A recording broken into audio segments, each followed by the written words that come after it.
शास्त्री बाल विद्या मंदिर, कक्षा 12, जीव विज्ञान, lesson 22, human digestive system, part second. तो कल अपन मनुष्य के पाचन तंत्र को शुरू कर चुके हैं। तो पाचन तंत्र के मुख्य रूप से दो भाग होते हैं, आहार नाल और सहायक पाचक ग्रंथियाँ। तो अपन ने कल की क्लास में मुख के बारे में और मुख गुहा के बारे में और दांतों की सामान्य जानकारी पढ़ी थी। अब अपन नेक्स्ट दांतों के प्रकारों की जानकारी प्राप्त कर लेते हैं। तो मनुष्य के अंदर विभिन्न प्रकार के दांत पाए जाते हैं, इसलिए इन दांतों को विषमदंती कहते हैं, क्योंकि इनका आकार और प्रकार अलग अलग होता है। और इसको द्विबार दंती इसलिए कहते हैं क्योंकि ये जो दांत है वो जीवन काल में 2 बार प्राप्त होते हैं। ठीक है। और एक तो शिशु अवस्था में प्राप्त होते हैं, 6 माह की आयु के बाद में शिशु के मुख में दांत निकलने शुरू हो जाते हैं। और जो लगभग 5-6 साल की आयु में उसको 20 दांत की प्राप्ति हो जाती है। ये दूध के दांत कहलाते हैं। जब ये दांत टूट जाते हैं तो दांतों का जो नया सेट प्राप्त होता है उसको स्थायी दांत कहते हैं। ठीक है। तो ये दांत जबड़ों में फिट रहते हैं। और मनुष्य के जो दांत हैं वो मुख्य रूप से 4 प्रकार के होते हैं। ठीक है ना, कार्य और इसके आकार और प्रकार के आधार पे। तो पहला जो दांतों का प्रकार है उसको कृंतक कहते हैं, या इसको कृतनक भी कहा जा सकता है। इसको इंग्लिश में इंसाइजर्स बोलते हैं। ठीक है। इनकी संख्या 4 होती है और इसका मुख्य कार्य होता है भोजन को काटना। इसके बाद में जो दूसरे प्रकार हैं दांत के वो है रदनक। इनको कैनाइन भी कहते हैं। ये भी 2 होते हैं। ठीक है। और दूसरा जो तीसरे जो प्रकार है उसको बोलते हैं प्रीमोलार, जिनकी संख्या 4 होती है। इसको हिंदी में अग्र चर्वणक कहते हैं, जो भोजन को चबाने में इस्तेमाल किए जाते हैं। इसके बाद में जो चौथा जो दांतों का प्रकार है उसको मोलार्स बोलते हैं, या हिंदी में इसको चर्वणक बोलते हैं। इनकी संख्या 6 होती है, जो भोजन को तोड़ने के लिए, पीसने के लिए काम आते हैं। तो यानी एक वयस्क मनुष्य के अंदर कुल 32 दांत होते हैं। ठीक है। जो भोजन को काटने का काम करते हैं, छोटे छोटे अंशों में विभक्त करने का काम करते हैं, भोजन को चबाने का काम करते हैं। ठीक है। अब अपन बात करते हैं, नेक्स्ट जो टॉपिक है अपना वो है, हाँ, मनुष्य के जो दांत होते हैं उसके ऊपर इनेमल पाया जाता है। ये कल मैंने आपको बता ही दिया था। तो इसके बाद में अपन नेक्स्ट जो चीज़ है उसको पढ़ते हैं, यानी आहार नाल का जो नेक्स्ट हिस्सा है उसको अपन बोलते हैं फेरिंग्स या ग्रसनी। तो जो ग्रसनी होती है इसका मुख्य कार्य क्या होता है? इसका कोई विशेष कार्य नहीं है, परंतु ये श्वसन और पाचन में इनडायरेक्ट रूप से भाग लेती है। यानी इसमें पाचन की प्रक्रिया तो नहीं होती है, परंतु ये भोजन को आगे भेजने में या ग्रसिका में भेजने का रास्ता प्रदान करती है। और इसकी जो भित्तियाँ होती है ऐच्छिक पेशियों से बनी होती है। और इसके पश्च भाग में 2 छिद्र पाए जाते हैं, एक को बोलते हैं गांटी और दूसरे को बोलते हैं निगल द्वार। ठीक है। ये कहाँ पाई जाती है? ये बक्कल कैविटी और ग्रसिका के बीच वाले भाग को अपन वास्तव में क्या बोलते हैं? ग्रसनी बोलते हैं। यहाँ पे किसी प्रकार से विशेष पाचन की प्रक्रिया संपन्न नहीं होती है। ठीक है। अब अपन बात करते हैं नेक्स्ट जो पार्ट है इसोफेगस या ग्रसिका। तो ग्रसिका की जो लंबाई होती है वो 25 सेंटीमीटर की होती है लगभग। और इसका जो प्रारंभिक हिस्सा है वो ग्रसनी से जुड़ा रहता है, और इसका जो अंतिम हिस्सा है वो आमाशय से जुड़ा रहता है। अगर अपन इसकी हिस्टोलॉजी की बात करें तो इसको बनाने के लिए पहला जो स्तर होता है वो पेशीय स्तर होता है और इसके बाद में अधेश्लेष्मिका और श्लेष्मिका नामक इसके स्तर पाए जाते हैं। और जो पहला जो स्तर है जिसको अपन सीरोसा बोलते हैं, जो आंतरांग पेरिटोनियम का बना होता है, यानी बहुत ही पतली झिल्ली का बना हुआ होता है। और ये प्रत्यास्थ और तंतुमय संयोजी ऊतक से निर्मित होता है। और जो अधेश्लेष्मिका वाला जो भाग है वो संयोजी ऊतकों से बना होता है। ठीक है। और जो इसका जो पेशीय स्तर होता है उसमें 2 प्रकार की पेशियाँ पाई जाती है। एक होती है बाह्य और दूसरी होती है भीतरी। बाह्य जो पेशियाँ होती है वो अनुदैर्घ्य पेशियाँ होती है, जबकि जो आंतरिक पेशियाँ होती है वो होती है वर्तुल पेशी स्तर होता है। ठीक है ना। और ये दोनों ही पेशियाँ कौन से प्रकार की होती है? अरेखित प्रकार की होती है। और इसके अंदर जो अधेश्लेष्मिका वाला जो स्तर है उसके अंदर तंत्रिकाएं, रुधिर और लसिका वाहिकाएं पाई जाती हैं, कोलेजन तंतु पाए जाते हैं, श्लेष्मा ग्रंथियां पाई जाती है और जो श्लेष्मा का स्त्रावन करती है। और जो श्लेष्मा स्तर जो होता है इसका, उसके अंदर उपकला उत्तक पाए जाते हैं, आधारीय पटल श्लेष्मा पेशियां पाई जाती है और भीतरी उपकला स्तर जो होता है वो स्तरित सल्की उपकला उत्तकों से मिलकर बना होता है और इसमें एक विशेष प्रकार की गति पाई जाती है जिसको बोलते हैं क्रमाकुंचन गति। कल मैंने आपको बताया था कि जो ग्रसिका होती है, आमाशय होता है, वो बहुत ही धीरे धीरे एक विशेष प्रकार की गति करता है जिसको अपन बोलते हैं क्रमाकुंचन। क्रमाकुंचन की गति से भोजन धीरे धीरे धीरे धीरे आगे बढ़ता है और भोजन को आमाशय के अंदर भेज दिया जाता है। ठीक है, ग्रसनी और ग्रसिका में किसी प्रकार से भोजन के पाचन की प्रक्रिया नहीं होती है, ये केवल भोजन को आगे पास होने का रास्ता देता है। ठीक है, तो ये अपन ने पढ़ लिया है। कल मैंने आपको जीवा के बारे में बता दिया था। ठीक है, तो जीवा एक मांसल संरचना होती है जो बोलने में सहायक होती है और इसके अंदर जो लार ग्रंथियाँ पाई जाती है जो लार का स्त्रावण भी करती है और इसके ऊपर छोटे छोटे टेस्ट बड्स भी पाए जाते हैं जो विभिन्न प्रकार के भोज्य पदार्थों के स्वाद को अपने को ज्ञान करवाती है। ठीक है, और दांत की संरचना आपको बता ही चुका हूँ मैं। अगर आप दांत का सूत्र देखना चाहते हो, डेंटल फॉर्मूला देखना चाहते हो, तो ये अपने यहाँ दे रखा है 2:1 2 3/2 1 2 3 × 2। तो इसका मतलब क्या हुआ? तो इसका मतलब ये हुआ कि जो अपने मुख में अलग अलग प्रकार के दांत पाए जाते हैं, तो इसमें अपन ऐसे लिख सकते हैं I = 2/2, C = 1/1, PM = 2/2, M = 3/3। तो इसको अपन किससे गुणा कर देंगे? 2 से गुणा कर देंगे तो ऊपर 16 दांत और नीचे 16 दांत, 16 और 16 कितने होते हैं? 32 होते हैं। तो एक वयस्क व्यक्ति का दांतों का ये सूत्र है। ठीक है ना, 21-23/21-23 भी आप इसको कह सकते हो, इंटू आप क्या कर सकते हो? 2 कर सकते हो। ठीक है ना, ऊपर वाले समस्त दांतों को जोड़ देना है और नीचे वाले समस्त दांतों को जोड़ देना है। अगर फिर भी अपन देखते हैं तो ये अर्धांश जो होते हैं, ठीक है ना, ऊपर जो यहाँ पे गिनती दे रखी है, ठीक है ना, तो ये दांतों की व्यवस्था है। तो ऊपरी और निचले दोनों जबड़ों में 16-16 दांत होते हैं। अगर शिशु की बात करते हैं, जो छोटे बच्चे होते हैं जिसके अंदर कुल दांतों की संख्या 20 होती है, तो उसका जो फॉर्मूला होता है वो होता है 2102/2102 × 2, यानी I = 2/2, C = 1/1, PM = 0/0, M = 2/2 × 2। तो अपन इसको ऐसे समझ सकते हैं कि I बराबर तो होता है इनसाइजर्स, ठीक है, 2/2 है, कैनाइन 1/1, प्री मोलार शिशुओं में, बच्चों में नहीं पाए जाते और मोलार 2 पाए जाते हैं। तो अगर अब इनको पूरा गुणा करके देखेंगे तो ये कुल कितने हो जाएंगे? 32 हो जाएंगे। ठीक है, तो अब अपन आगे बात करते हैं आमाशय के बारे में। तो आमाशय की थोड़ी जानकारी तो मैंने कल आपको दे दी थी, थोड़ा और रिमेनिंग जो पोर्शन है वो आपको यहाँ पे अभी करवा देते हैं। तो आमाशय में वास्तव में पाचन की जो प्रक्रिया होती है वो शुरू हो जाती है।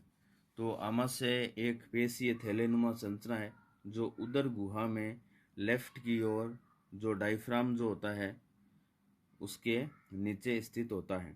ठीक है, और आमाशय एक थैलीय संरचना है और पेशीय संरचना है और अंग्रेजी वर्णमाला के जे अक्षर के जैसी दिखती है। अगर आप इस चित्र में देखोगे तो आपको दिखाई देगा कि अंग्रेजी वर्णमाला के जे अक्षर के आकार की दिखाई देगी। इसका वॉल्यूम लगभग 3 लीटर होता है, यानी आप इसके अंदर 3 लीटर भोजन को रख सकते हो, परंतु इसमें पूरी क्षमता से कभी भी भोजन को नहीं डालना चाहिए। इसके मुख्य रूप से 3 भाग होते हैं। पहला जो भाग है उसको बोलते हैं जठरागम भाग, ठीक है, और जिसका मध्य वाला जो भाग है उसको बोलते हैं फंडिस भाग या इसको फंडस भाग भी कहते हैं। और तीसरा जो भाग होता है जो ग्रहणी से जुड़ा होता है उसको बोलते हैं जठर निर्गमी भाग। ठीक है, तो पहले भाग को अपन बोलते हैं कार्डियक पार्ट, ठीक है, ये ज़्यादा बड़ा नहीं होता है। और बीच वाला जो भाग है उसको अपन फंडस भाग बोलते हैं, जैसा कि कल मैंने आपको बताया था, ये महत्वपूर्ण भाग होता है और लगभग आमाशय का 80% भाग इसी के द्वारा बना होता है। यहीं पे पाचक रसों का स्त्रावण किया जाता है, ठीक है। और जस्ट इसके आगे के भाग को जठर निर्गमी या पाइलोरिक पार्ट कहते हैं। यह आमाशय का अंतिम भाग है जो डियोडिनम से जुड़ा रहता है। अब होता क्या है वास्तव में आमाशय के अंदर, अपन देखते हैं तो आमाशय की जो भित्ति होती है उसके मुख्य रूप से कितने स्तर होते हैं? 4 स्तर होते हैं। श्लेष्मा की वलित और मोटी स्तर पाई जाती है जो इसको अम्ल के दुष्प्रभाव से बचाती है। श्लेष्मा उपकला उत्तक जो होते हैं सरल और स्तंभाकार होते हैं, ठीक है। और जो किसका स्त्रावण करते हैं? म्यूकस का या श्लेष्मा का स्त्रावण करते हैं, ठीक है। और इसका यही कार्य है कि स्वपाचन से बचाना है, ठीक है ना। तो आमाशय के अंदर जो हाइड्रोक्लोरिक एसिड स्रावित होता है वो आमाशय को ही नहीं पचा दे या उसको नुकसान नहीं पहुंचाए, इसलिए म्यूकस मेम्ब्रेन उसके ऊपर पाई जाती है ताकि आमाशय की आंतरिक भित्ति की सुरक्षा की जा सके। इसके अलावा उपकला उत्तक के वलन में निर्मित लंबी नलिकाकार जो ग्रंथियां पाई जाती है जिसको अपन बोलते हैं जठर ग्रंथियां, ये भी 2 प्रकार की होती है। एक होती है जठरीय ग्रंथि और दूसरी होती है जठर निगम ग्रंथि। दोनों ही आधार पटल में पाई जाती है, ठीक है। और जठरीय ग्रंथियां जो होती है अम्लीय जठर रस का स्त्रावण करती है, जबकि जठर निर्गमी ग्रंथियां होती है जो किसका स्त्रावण करती है? वो श्लेष्मा का स्त्रावण करती है। इन ग्रंथियों की कोशिकाओं को क्या बोलते हैं? जाइमोजन कोशिकाएं बोलते हैं, या इनको कहते हैं मुख्य कोशिकाएं, जो पेप्सिनोजन नामक एक प्रो एंजाइम का स्त्रावण करती है। और जैसे ही ये हाइड्रोक्लोरिक एसिड के संपर्क में आता है और सक्रिय पेप्सिन के अंदर ये बदल जाता है, ठीक है। आमाशय के अंदर ऑक्जेंटिक सेल्स या अम्लजन कोशिकाएं पाई जाती है जो अम्ल का स्त्रावण करती है, हाइड्रोक्लोरिक एसिड का स्त्रावण करती है, ठीक है। और ये ग्रंथियां फंडिस भाग में के मध्य काय में पाई जाती है और अधिकांशतः आमाशय का लगभग 80% भाग बनाती है। जठर निर्गमी ग्रंथियां जठर निर्गम भाग में पाई जाती है और आमाशय का लगभग 20% भाग बनाती है। आमाशय के बाह्य पेशीय स्तर में अनुदैर्घ्य और मध्य में वर्तुल और आंतरिक जो स्तर होता है उसमें तिर्यक पेशियां पाई जाती है। यानी आप ये कह सकते हो कि आमाशय की जो भित्ति है वो उसमें 3 मसल्स पाए जाते हैं, ठीक है। तो ये आमाशय की संरचना थी और आमाशय बहुत महत्वपूर्ण अंग है। इसके अंदर विभिन्न प्रकार की जो ग्रंथियां हैं वो भोजन के पाचन में क्या करती है? मदद करती है, ठीक है। अब अपन बात करते हैं नेक्स्ट पार्ट की जिसको अपन बोलते हैं स्मॉल इंटेस्टाइन या छोटी आंत्र कहते हैं, ठीक है। तो आमाशय जठर निर्गमी छिद्र द्वारा छोटी आंत्र के अंदर खुलता है।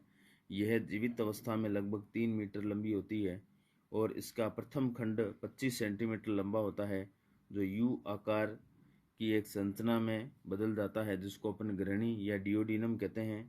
अग्नाशय वाहिनी और सामान्य पित्त वाहिनी इस भाग में खुलती है, ठीक है ना। अगर आप इस चित्र को देखोगे तो इसके अंदर आपको ये जो संरचना आपको दिखाई दे रही है वो अगर आप देखते हो तो इसके अंदर एक नलिका आ रही है पित्ताशय से, एक आ रही है अग्नाशय से, और ये जो आपको पार्ट दिखाई दे रहा है आमाशय का अंतिम भाग और छोटी आंत्र का प्रारंभिक भाग जिसको ग्रहणी कहते हैं, यहाँ पर ये दोनों अपने स्त्रावों को इसके अंदर डाल देती है ताकि भोजन का पाचन शुरू किया जा सके, ठीक है। और इस छिद्र को क्या बोलते हैं?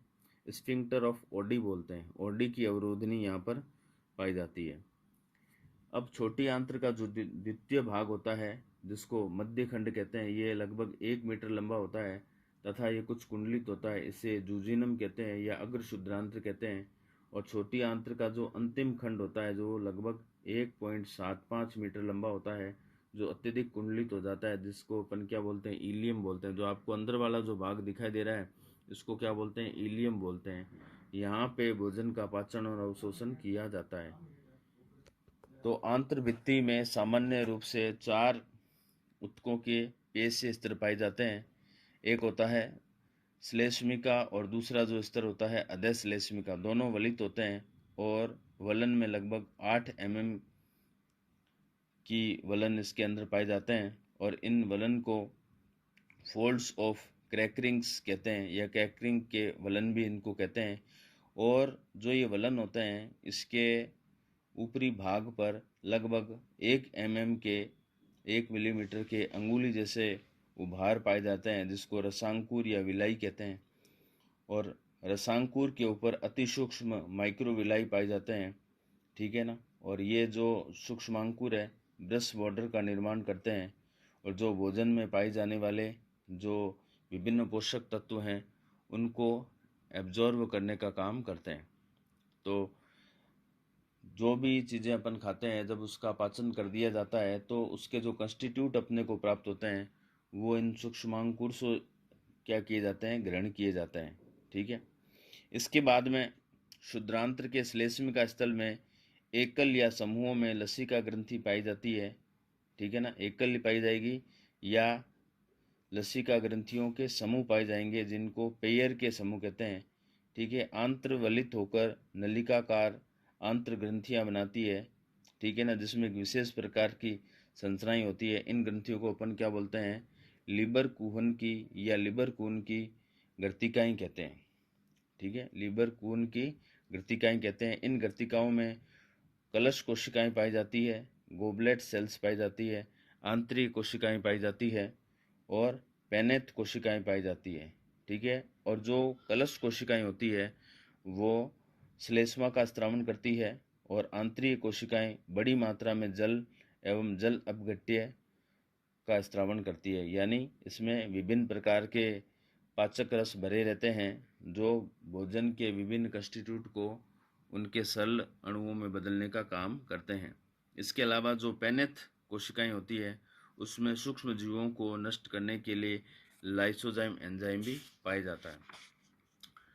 इसके बाद में ग्रहणी के श्लेष्मा भाग, ग्रहणी में श्लेष्मा का स्त्रावन करने के लिए एक अतिरिक्त छोटी कुंडलित श्लेष्मा ग्रंथि होती है जिसको जो कहाँ पाई जाती है, अधश्लेष्मिका में पाई जाती है, जिसे ब्रूनर ग्रंथियाँ कहते हैं, ठीक है। जो ग्रहणी का जो भाग होता है उसमें श्लेष्मा का स्त्रावन करने के लिए एक छोटी कुंडलित श्लेष्मा ग्रंथि पाई जाती है जिसको अपन क्या बोलते हैं, ब्रूनर ग्रंथि कहते हैं, ठीक है, जो श्लेष्मा का स्त्रावन करती है। इसके बाद में जो नेक्स्ट पार्ट है, अंतिम भाग है आहार नाल का, उसको अपन बोलते हैं लार्ज इंटेस्टाइन या इसको अपन बोलते हैं बड़ी आंत्र।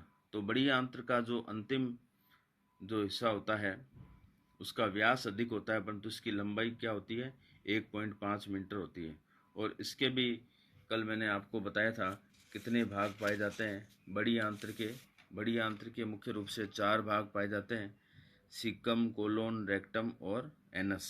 तो इसके मुख्य रूप से 4 भाग हैं। तो यहाँ पर भोजन का पाचन तो नहीं होता है, कुछ एक कंस्टिट्यूट होता है जिनका पाचन होता है और जो भी भोज्य पदार्थ लगभग अवशोषित कर लिए जाते हैं तो जो रिमेनिंग पोर्शन है उसको यहाँ पे एब्जॉर्वेशन कर लिया जाता है। और जो भी कुछ विटामिन्स है, कुछ मिनरल्स है, उनका अवशोषण यहाँ किया जाता है और भोजन में उपस्थित जल की मात्रा को यहाँ पर अवशोषित कर लिया जाता है। और अंत में जो भी अपशिष्ट पदार्थ बचते हैं जिनका पाचन नहीं किया जाता है, जो बड़ी आंत्र के अंतिम भाग रेक्टम और एनस के अंदर पहुंच जाते हैं और जिसको शरीर से बाहर निकाल दिया जाता है। तो ये अपन ने आहार नाल के विभिन्न भागों की जानकारी प्राप्त की, ठीक है, इसकी सामान्य एनाटॉमी की जानकारी प्राप्त की। इसके बाद में आहार नाल का जो पार्ट तो समाप्त हो गया। पाचन तंत्र का जो दूसरा भाग है जिसको अपन एसेसरीज ग्लैंड या पाचक ग्रंथियाँ या सहायक पाचक ग्रंथियाँ कहते हैं, जिसमें मुख्य रूप से 3 प्रकार की पाचक ग्रंथियाँ होती है। लार ग्रंथियाँ होती है और यकृत ग्रंथि होती है। यकृत ग्रंथि शरीर की सबसे बड़ी ग्रंथि होती है। और तीसरे नंबर जो ग्रंथि है वो है अग्नाशय ग्रंथि जो मिश्रित ग्रंथि होती है, यानी ये हार्मोन का स्त्रावण भी करती है और पाचक रसों का भी स्त्रावण करती है। तो अपन नेक्स्ट क्लास में पाचक ग्रंथियों की जानकारी प्राप्त करेंगे, जिसमें अपन पढ़ेंगे लार ग्रंथि, यकृत ग्रंथि की संरचना और इसके प्रमुख कार्य। इसके साथ साथ में अपन पढ़ेंगे पैनक्रियाज यानी अग्नाशय, इसकी संरचना और इसके कार्य। और उसके बाद में अपन पढ़ेंगे कि मानव में पाचन की जो प्रक्रिया होती है वो कैसे होती है, mechanism of digestive system of human, इसकी जानकारी प्राप्त करेंगे। और शीघ्र ही अपनी ऑनलाइन क्लासेज भी शुरू हो जाएगी। ओके, आज की क्लास में इतना ही। Thank you.